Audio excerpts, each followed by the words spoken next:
Hey friends, welcome back to Colorado. Carol here. Tonight we're in my kitchen because it's time to begin holiday baking. I am so excited. This is one of my favorite times of the year to bake, especially. I turn into a little Christmas elf, and that means it's time to get some cookies and cakes and candies out of the kitchen, and I'm gonna bring you along with me. So we are going to be making some old favorites. I'm gonna remake some things that I made for the first time last year that I really enjoyed and wanna add into the rotation. And then I have one or two things that I may be adding into the mix this year. Who knows, only time will tell. Hopefully we will get a lot done tonight because I'm a busy lady and it is the holiday season, you know? But I'm excited to have you here. Let's get into it. I am not doing a tutorial style video this year. I have done those in years past, and they are a lot of work for not a lot of reward in terms of views. But I figured tonight I'll just hang out with you in the kitchen. We will get some stuff done. First up on our list this evening is making some fudge. I have my laptop up and ready with a variety of recipes ready to go. So we have this, which is the fudge itself. Just using the carnation recipe. And then I also have my raspberry thumbprint recipe up. Yum.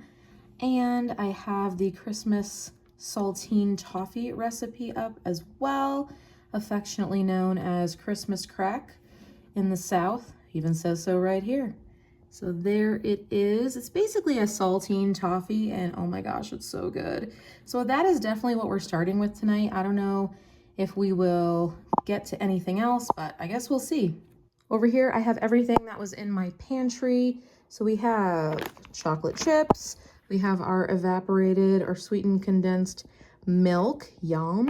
We have Jet Puff marshmallows, more marshmallows, powdered sugar, regular sugar, some aluminum foil here hiding in the back, saltines, a variety of flavorings, some baking powder, this which I picked up at Dollar Tree. Not sure what I'm going to use it for yet, but it is edible shimmer powder. We have gold and silver. Ooh. And then these I had in the pantry already.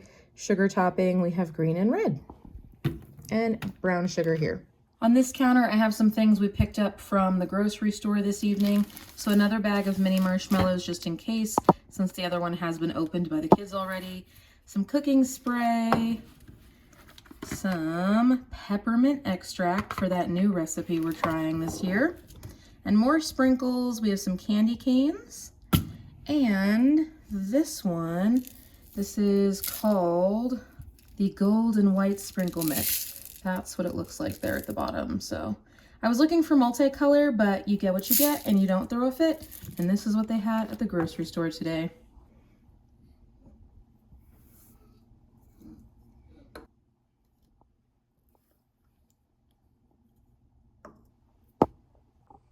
Y'all don't get to see the top of my bun today.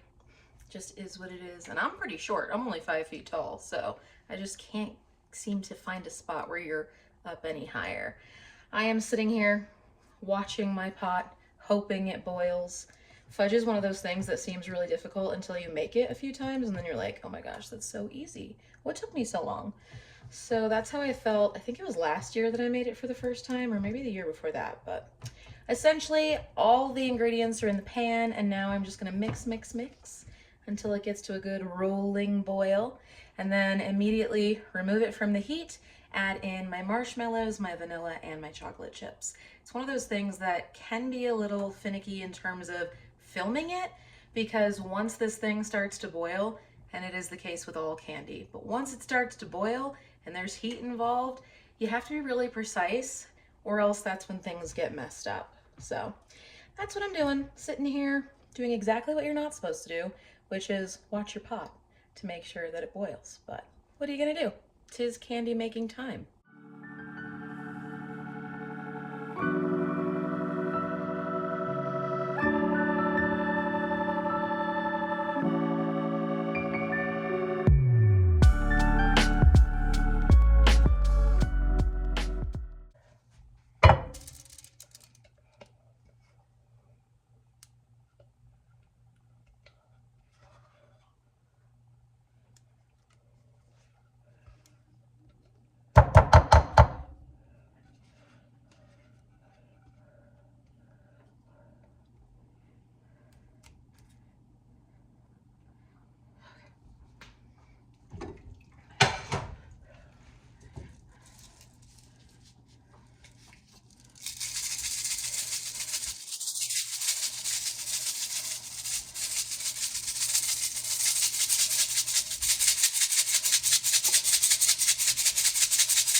right, fudge is in the fridge. 2 batches, done. Ooh, that feels so nice.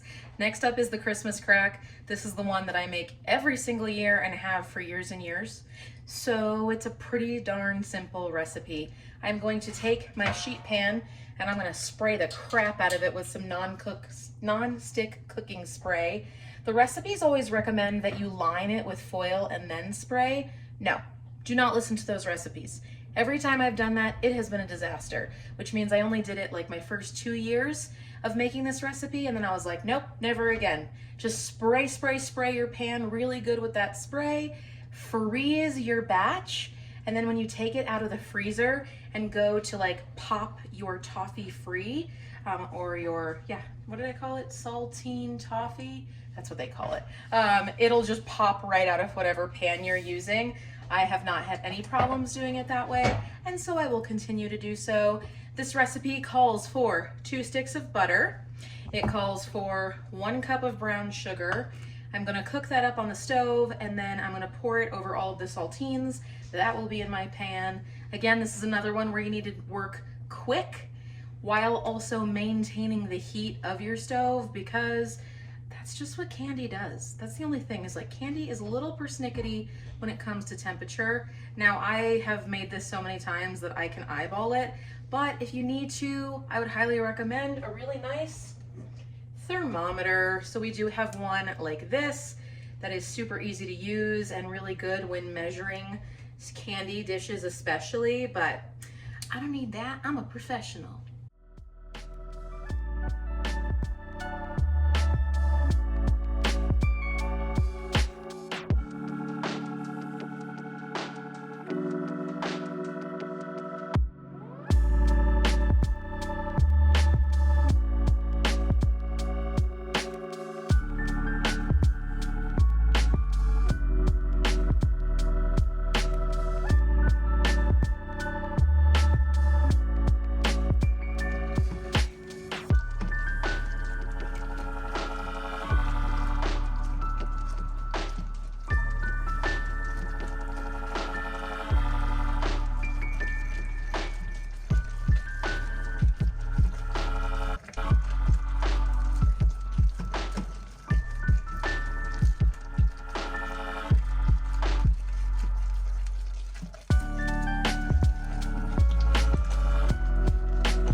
Look at that, a tray ready to be frozen, and in it goes for about an hour.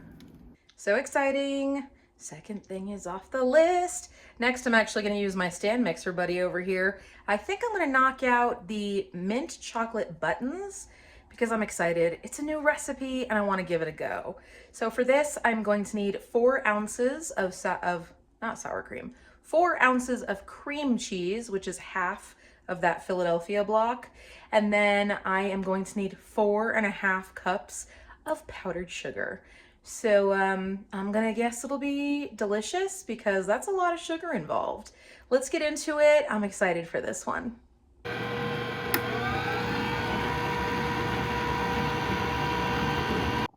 Here's what this dough is looking like right now. I don't think I put enough food coloring, so I'm gonna get this into a dough shape with my hands. And then I think I'm gonna add a little bit more food coloring just to make it more green. The whole point was, you know, green mint. And then I need to form them into tiny little balls because they're supposed to be buttons, and get them into the fridge to set for about an hour before we add the chocolate. Fudge is out of the fridge and the buttons are in the fridge to cool. Then I will chocolate them. And so this is super easy because you can just pop it right out. It's lovely.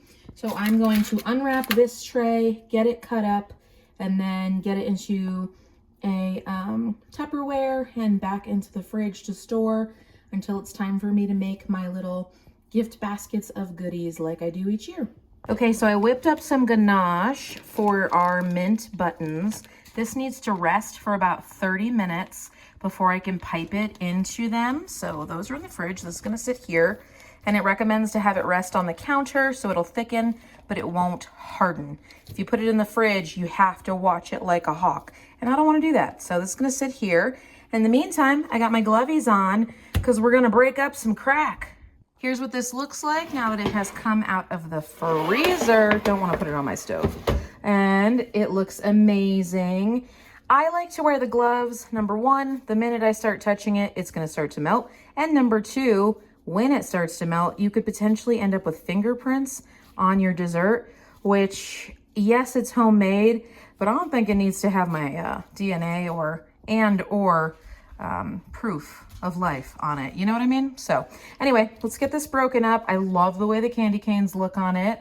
And then I will get it into a plastic bag and into the freezer until it's ready to go inside its final home.